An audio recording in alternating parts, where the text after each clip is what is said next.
नमस्कार दोस्तों। आज मैं आपको सुप्रीम कोर्ट में हाल ही में उठाए गए एक बेहद ही महत्वपूर्ण मुद्दे के बारे में बताने वाला हूं। यह मामला महिला अधिवक्ताओं यानी कि महिला वकीलों की सुरक्षा से जुड़ा हुआ मामला है।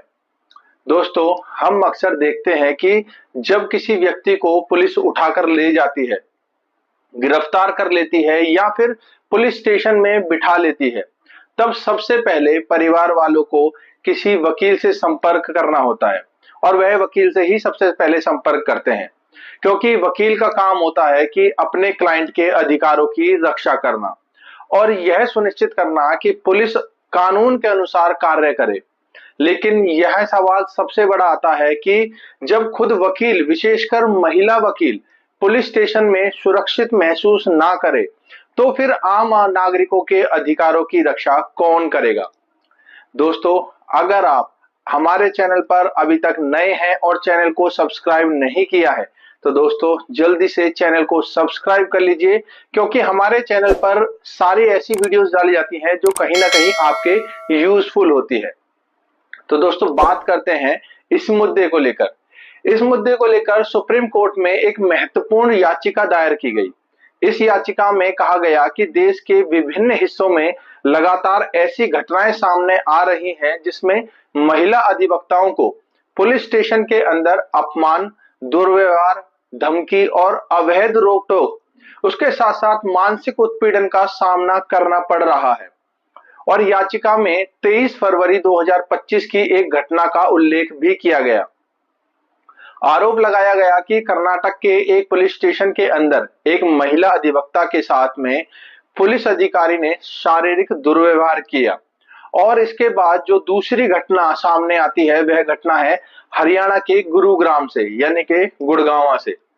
याचिका के अनुसार 21 मई 2025 को गुरुग्राम के सेक्टर 50 में पुलिस स्टेशन के अंदर एक महिला अधिवक्ता, जो कि अपने क्लाइंट की सहायता के लिए पुलिस स्टेशन में पहुंची थी, और महिला एडवोकेट के द्वारा पुलिस पर यह आरोप लगाया गया कि वहां उसके साथ महिला पुलिसकर्मियों के द्वारा शारीरिक दुर्व्यवहार वहां पर उसके साथ किया गया और पुलिसकर्मियों के द्वारा यौन उत्पीड़न भी किया गया। लेकिन दोस्तों, जिस घटना ने इस पूरे मुद्दे को राष्ट्रीय स्तर पर पहुंचा दिया, वह घटना उत्तर प्रदेश के नोएडा में हुई। तारीख थी 3 दिसंबर 2025 और आरोपों के अनुसार एक महिला अधिवक्ता अपने क्लाइंट की सहायता के लिए नोएडा के पुलिस स्टेशन में पहुंचती है और उसके अनुसार उनके जो क्लाइंट थे उनको सिर पर काफी गंभीर चोटें लगी हुई थी और एफआईआर दर्ज करवाने की मांग वहां पर की जा रही थी। याचिका के अनुसार पुलिस ने एफआईआर दर्ज नहीं की और महिला अधिवक्ता ने यह आरोप लगाया कि उन्हें लगभग 14 घंटे तक अवैध रूप से पुलिस के द्वारा पुलिस स्टेशन में रोका गया। उन्हें यह कहा गया कि रात 12:30 बजे से लेकर अगले दिन दोपहर 2 बजे तक उन्हें पुलिस स्टेशन से जाने ही नहीं दिया गया, यानी कि उन्हें पुलिस स्टेशन में ही रोक कर रखा गया। याचिका में यह भी आरोप लगाया गया कि इस दौरान उनके साथ शारीरिक दुर्व्यवहार किया गया और उनकी जो वकीलों वाली जो ड्रेस थी, जो कोट थी, उसको भी फाड़ दिया गया।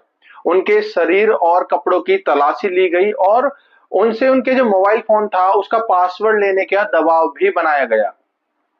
याचिकाकर्ता का कहना था कि जब एक महिला अधिवक्ता अपने मुवक्किल की सहायता के लिए पुलिस स्टेशन जाती है, तो वह कोई व्यक्तिगत काम नहीं कर रही होती, बल्कि संविधान और कानून द्वारा प्रदत्त अपने पेशेवर दायित्व का निर्वहन कर रही होती है। ऐसे में यदि अधिवक्ता पुलिस स्टेशन में असुरक्षित महसूस करे, तो वह अपने लीगल प्रोफेशन को किस तरीके से कर पाएगी, क्योंकि ये उसके फंडामेंटल राइट का वॉल्यूशन है। और इस याचिका पर सुप्रीम कोर्ट की बेंच, जिसमें जस्टिस विक्रमनाथ और जस्टिस संदीप मेहता के द्वारा इस मामले की सुनवाई की गई और सुनवाई के दौरान याचिकाकर्ता की ओर से ये कहा गया कि महिला वकीलों के लिए पुलिस स्टेशनों में सुरक्षा संबंधी एक समान राष्ट्रीय दिशा निर्देश मौजूद नहीं है और अलग अलग राज्यों में इसके लिए अलग अलग व्यवस्थाएं हैं और कई जगह तो कोई स्पष्ट व्यवस्था भी नहीं है। इसीलिए महिला वकीलों को काम करने में काफी दिक्कतों का सामना करना पड़ता है। याचिका में यह भी कहा गया कि पुलिस स्टेशन एक ऐसी जगह है जहां पर अक्सर तनावपूर्ण परिस्थितियां होती रहती हैं और ऐसे माहौल में महिला अधिवक्ताओं की सुरक्षा के लिए विशेषकर प्रोटोकॉल होना जरूरी है। याचिकाकर्ता ने सुप्रीम कोर्ट के एक ऐतिहासिक विशाखा गाइडलाइंस मामले का हवाला भी दिया गया। आपको याद होगा कि विशाखा मामले में कार्यस्थल पर महिलाओं के यौन उत्पीड़न को रोकने के लिए कोई भी स्पष्ट कानून नहीं था। तब सुप्रीम कोर्ट ने स्वयं दिशा निर्देश जारी किए और उन्हीं दिशा निर्देशों के आधार पर कानून बनाया गया।